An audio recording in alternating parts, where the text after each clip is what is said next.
Today we have such a special guest that I'm excited to introduce now, Jeff Yarbrough. Jeff is one of Keller Williams' most accomplished luxury agents, and he began his career at the boutique brokerage DBL before moving to Sotheby's and ultimately making his home at Keller Williams Beverly Hills, where he leads the office #1 luxury team. He is ranked one of the absolute top agents in Keller Williams worldwide for more than 15 years, and his team have closed over 1.2 billion in sales in a single year, all while weaving philanthropy into their brand through annual charitable giving, including his support for Pug Nation LA. Known as a dynamic speaker on luxury real estate at national and international KW events, Jeff brings unmatched insight into building a thriving business, giving back, and leading at the highest level.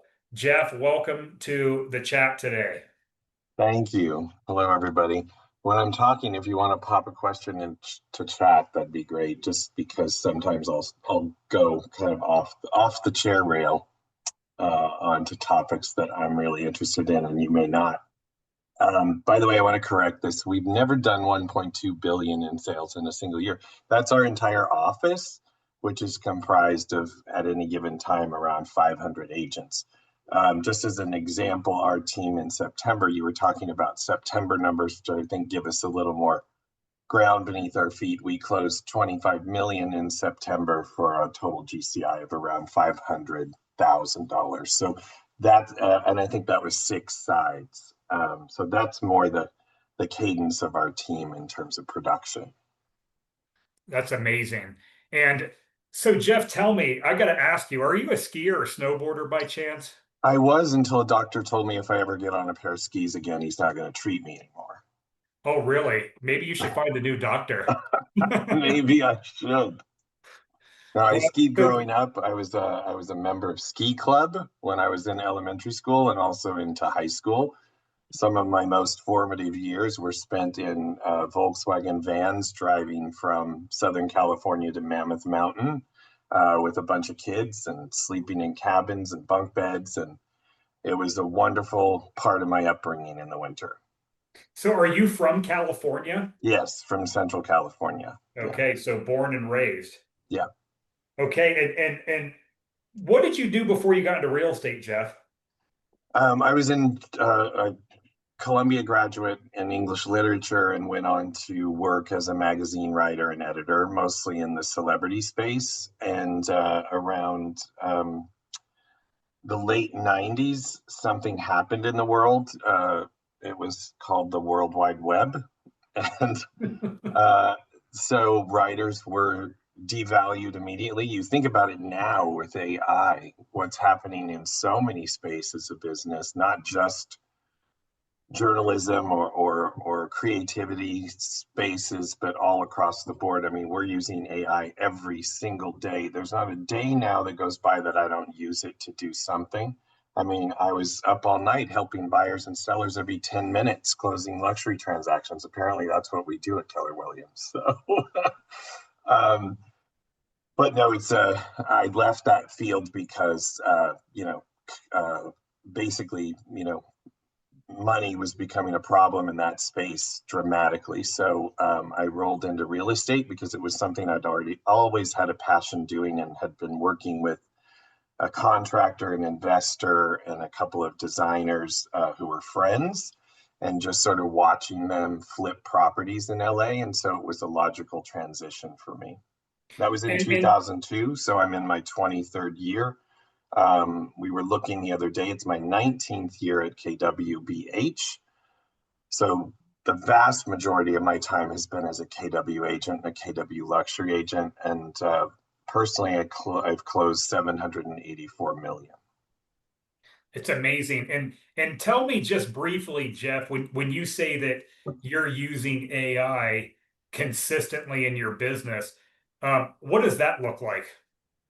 Well, it's kind of like having an in-house lawyer to some degree. I mean, a lot of people would find that conversation very controversial, but I find that it can take an email, it can take a point you're trying to make, it can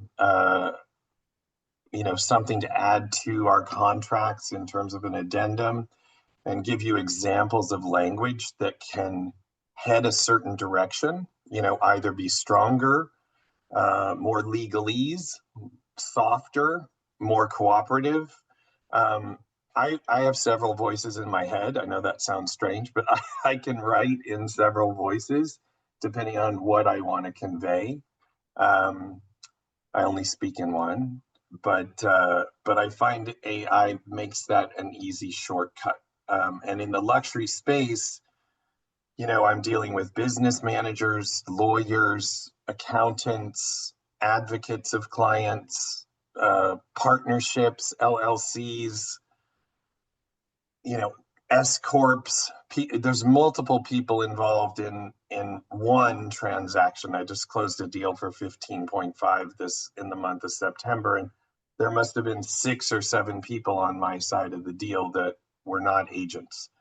So everyone must be communicated with at all times. And it used to take an enormous amount of time, as you guys know, dealing with high net worth people to update them in an ongoing basis throughout the day. The days of giving a daily update are gone. It's more like an hourly update. And I don't have time for that. So I use chat as a helper. It's great. Why KW? Really easy answer. That's the biggest softball question people give me because I came from a boutique brokerage. I was trained and mentored in the entertainment business real estate space. So I was immediately inaugurated into kind of a team environment, if you will. It was a brokerage that was focused on one client of many faces. And so I learned the value of teamwork in real estate. I was not on a team, there were no teams, it was just all for one, one for all. Then we were sold to Sotheby's. About 25 of us signed a deal. You guys have probably heard of these deals more recently from Compass. So we were kind of packaged and bought and made deals to go to Sotheby's. And then I realized, oh, that's not what real estate's really about. It's really a very small fish tank full of very large sharks. And there was no teamwork, there was no camaraderie. It was all for one, and one was it. And so I read Gary's book, The Millionaire Real Estate Agent, and I was like, that's what I want to do. So KW was the only place at that point that had figured out how to monetize teams, how to make those work financially, both for the company, the corporate level, the franchise level, and for the team lead and the agents. So I went to KW. I partnered with a top luxury agent with the intent of building a team. That partnership didn't work out, and I ended up building my own team. And now I'm on what I call version 3 of my team building efforts, and the current one is the best I've ever done. So that's very gratifying. And how does your team define luxury? And I'll add another question to that. How do you maintain um, that brand? Yeah. Um, Brady and I have been close, both as I call it real estate friends, and then you have your friends, and there's two concentric circles that are just very, very slightly overlapped. You know how really close you can be to a real estate friend, but they're not really in your life. They're in your life a lot in real estate, but they're not in your personal life. Brady's somebody who both of those circles sit on top of each other. He's both in my personal life and in my professional life and has been there as long as I can remember. We were thinking about where we met and how, and neither of us, we're at a stage now where we have so much scar tissue in our brains from real estate. We can't really figure that out. I think that's lost for the ages, but it's been a very long time. And so he and I are constantly interfacing about these questions. And we agree probably 95% of the time. Um, I think the definition of luxury isn't about the client or the property, it's about the level of service you provide. And as long as you're providing luxury level service to everyone that you're working with, it doesn't matter to us. Somebody sent me an email yesterday on the team apologizing for writing a contract for $480,000, and I was like, he's one of the best agents on the team, and he's going to treat that person with white gloves and terrific service, just like he always does. But that's an example of, I think, people getting too wrapped up in the trappings of luxury. If you provide that level of service, you will attract people in all price ranges, because that's what the luxury buyer is really looking for. And defending the brand, it's the same thing. It's all about messaging and outward action. If whether it's a review on Zillow, or whether it's a client sending me an email complimenting a team member, or whether it's one of my clients referring me to 4 or 5 or 6 people over the course of our history together, I understand that the only reason that happens, it's not because I have a cool logo, because I don't. It's not because I spend an inordinate amount of time on marketing. I don't. It's about what we're putting out into the world and what's coming back to us. And that to me is where the brand becomes important.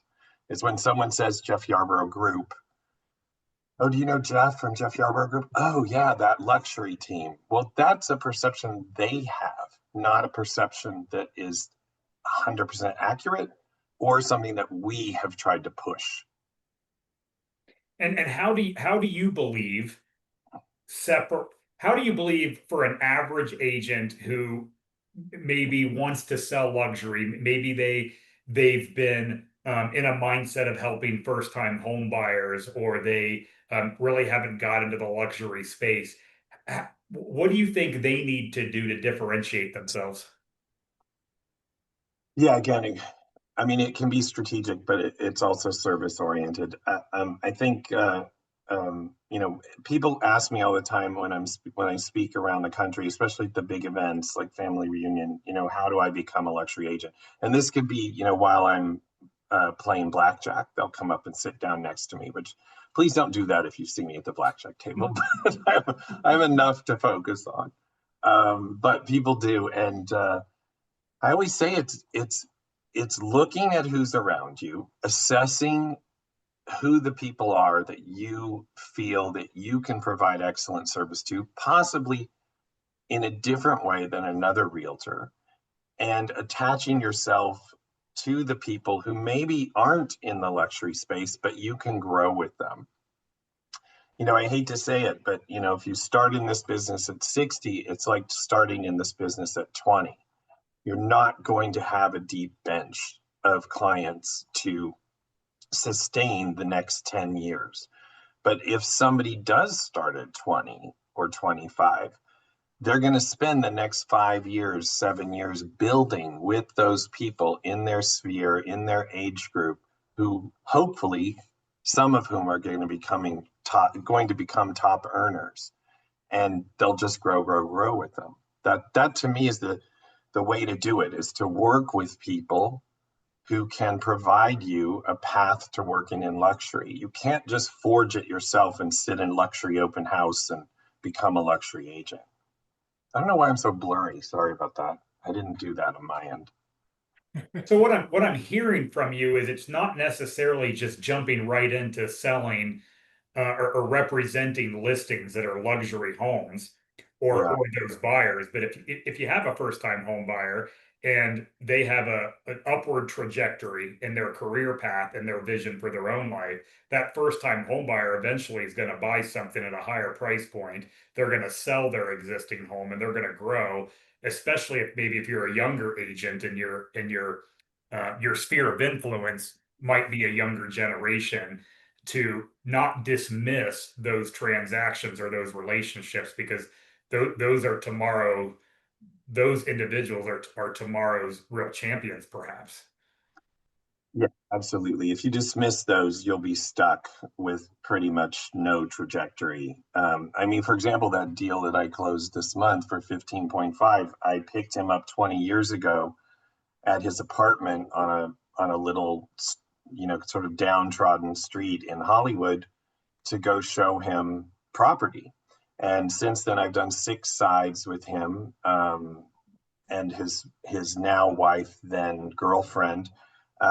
So I've grown with him, having picked him up at a rental to drive him around that day. I got him by referral.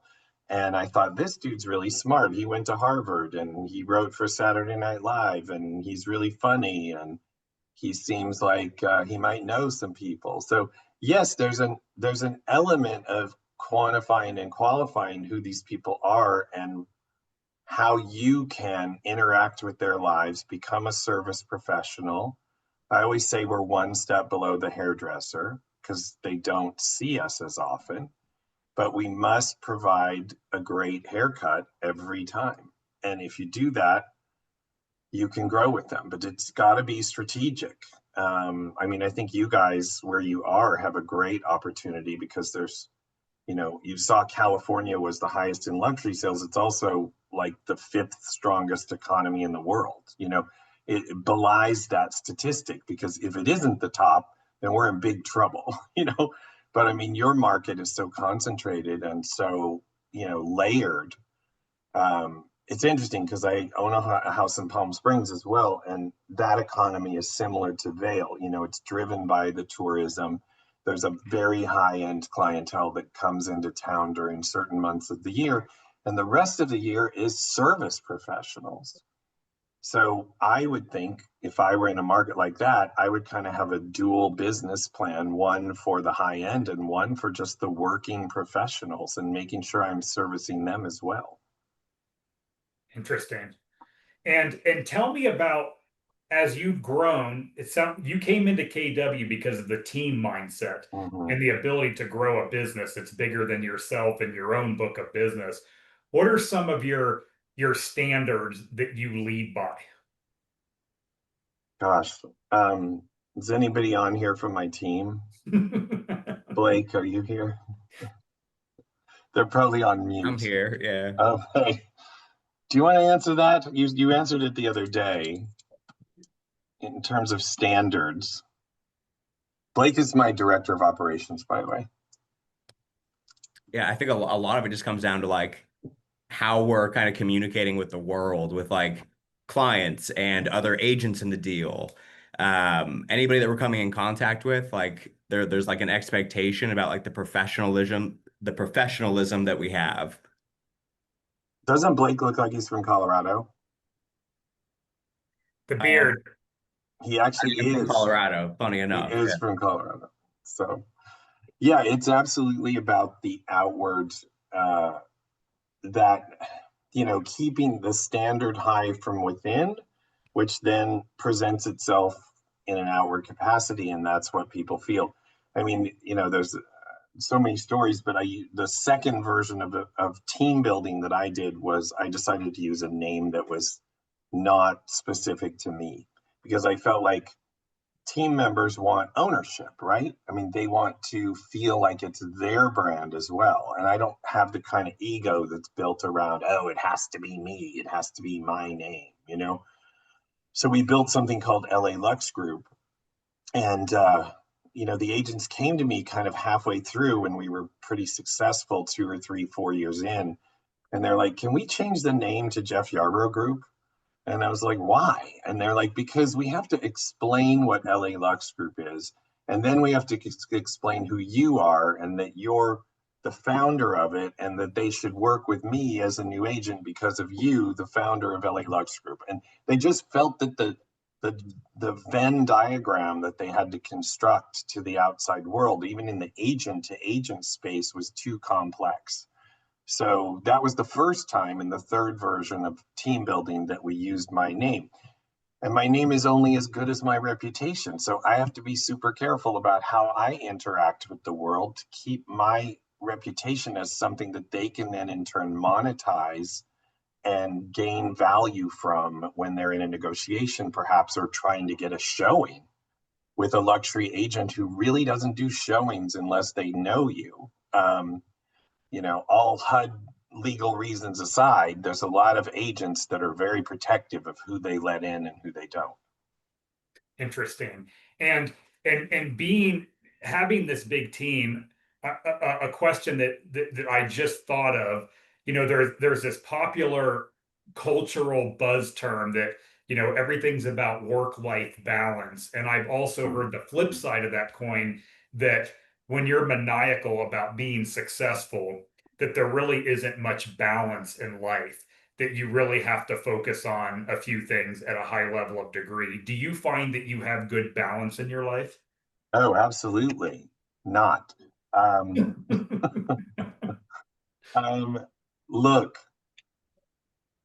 just with that graphic, I saw Sarah put up that graphic in the chat. Um, it's a 24/7 business when it is, and you have to manage that yourself. I think the trick is you have to figure that out. The balance isn't consistent. You can time block it all you want, and I think you should. Like my trainer is coming in, at 9:15 to my house, 9:15 our time, because I can't go to the gym sometimes. There's too much going on. So that's an example of trying to figure out how to get a workout into the day while doing this call and then doing a listing appointment after the training session. You just have to figure it out yourself. I don't think there's anybody else that can really tell you how to give you a fulfilling, balanced life, because you are the only one that knows what that looks like in your world. You've got kids, you've got a partner, you've got stuff you have to do on the weekends. I don't know your life is a famous line from some movie that I'm sure Blake knows, but I don't. But I've heard that line before, and I never try to tell somebody how to do that or what to do. I do Yeah. think though, if you're young, if you are 25 to 35, you shouldn't be trying to balance your life. You should be trying to build your success. That's all you should be doing. Enjoy your life. Have a great time. Party, go to the movies, go to sporting events, travel, but just focus on that, on building your success. Because by the time you get to 35 or 40, if you have not done it by then, it's over.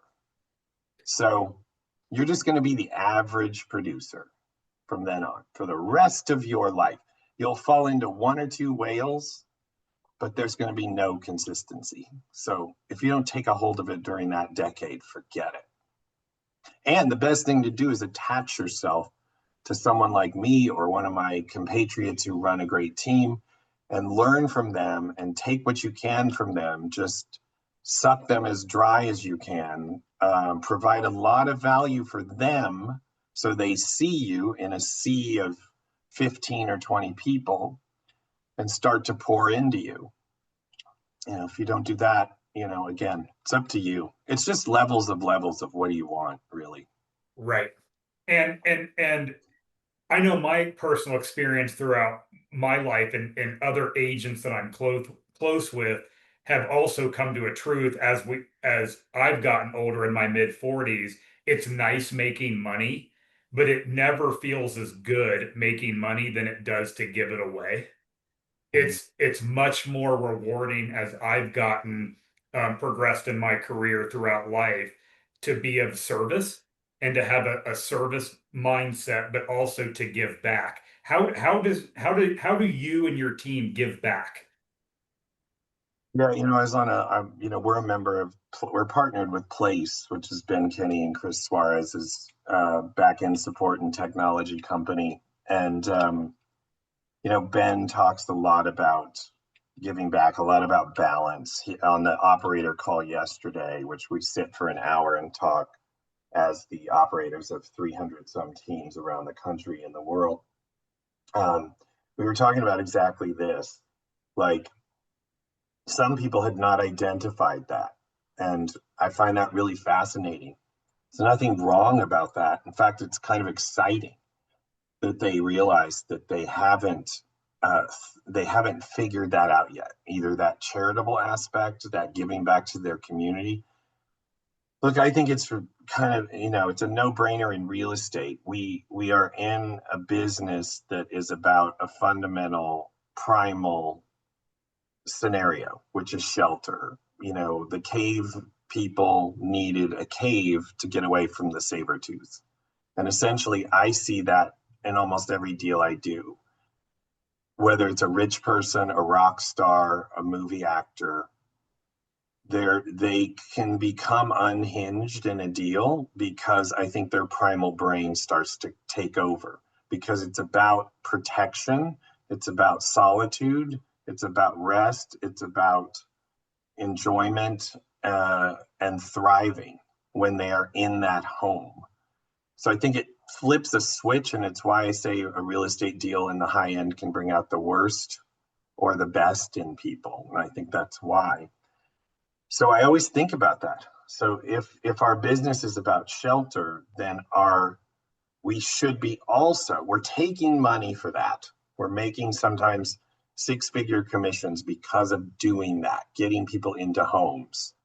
So I think our focus should be something around housing or the unhoused or something along those lines to kind of form an interesting balance in our world, in our micro world, not the world, but in our world of being agents. And I'm not saying you can't volunteer at a hospital and that's your passion, do it.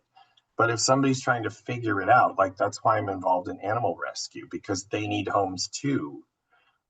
I've said that a million times that, I work all day trying to find people homes. And then what really gives me a sense of fulfillment is either just giving money from every closing to an animal rescue or actually getting out there in the trenches and, shoveling in the stalls, Yeah. So that's up to everybody. And I leave it up to my team. I never believe in telling people what to do. Like today, we're going to go hand out flyers about a rescue opportunity at a pet store. That it's up to them, because to me, that's so personal and so passion driven that I just lead in that case by example. Like I do it, you can do it, or you cannot do it. I think it depends on the person and where they're at.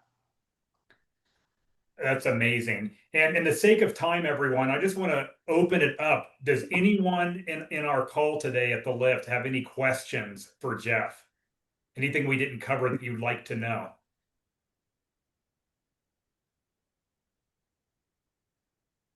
I did my job. Well, I'll ask you, I have a question. Jeff, this is something that off script a little bit.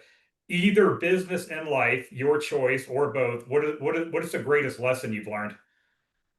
Business or life.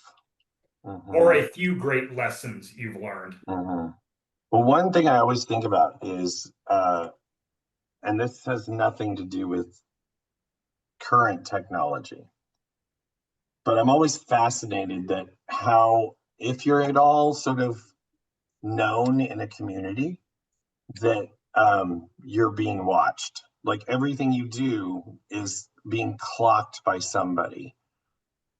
And having worked with because I'm not a famous person, I'm not a TV broker. I was on Selling LA for a season, but that was many years ago. You can find it on YouTube. But now I'm much too old to be monetized by Bravo, so you won't see me on there. But I'm just talking about being a part of a community of sort of in the entertainment field where everybody's being looked at, and so I'm careful. And I think it is a lesson that if you do anything out of character, that can start to define you. There was an example of this recently in our tight little gossipy Beverly Hills city limit real estate scene where somebody taped a phone conversation that somebody was having in the office. They weren't they just had their phone and they were recording the audio. And this poor guy who I know had kind of lost his mind, and he was screaming at a staff member in the brokerage on his phone. And he was fired later that day for, I believe, the fourth time for doing this, from three other brokerages. And he's now at a fifth brokerage. So he's got some life lessons to learn. But what he's not recognized is people believe what you do and what they see, not maybe who's inside of you. So I believe as an agent, we always have to be representing the best of ourselves. And I think that leaks over into private life too. You know, I think we have to be out there trying to be kind. Someone mentioned the word kind earlier and it kind of hit me. I just got on the call. I don't know who you were, ma'am, but you were talking about someone that you encouraged to join your brokerage, and you were like, she's really kind. And I was like, wow, God, that word has so much power. You know, just that word defined her to me. I knew her. Oh wow, she's that cool person that like helps other people. You know, people look up to her. She's, you know, it's interesting. So to me, the life lesson is kind of, you know, find that authentic self that serves the community you live in and also serves you in the place in which you make your living. And Allie, you have a question. One more question for the sake of time. Okay. First of all, thank you for being here, Jeff. It's been great. Sure. My question is actually pretty generic. I changed it while you were talking. I wanted to know, how do you define hope for you as a person and in this There you industry? are. Yeah. Yeah, that's a tough one, right? Because our industry is so filled with ups and downs and arounds that you know, I think where it's funny you asked me to define it. It's hard to define it, but I think I can tell you where I think it lives and where it can be found are in those moments where you accomplish what that client wants to accomplish.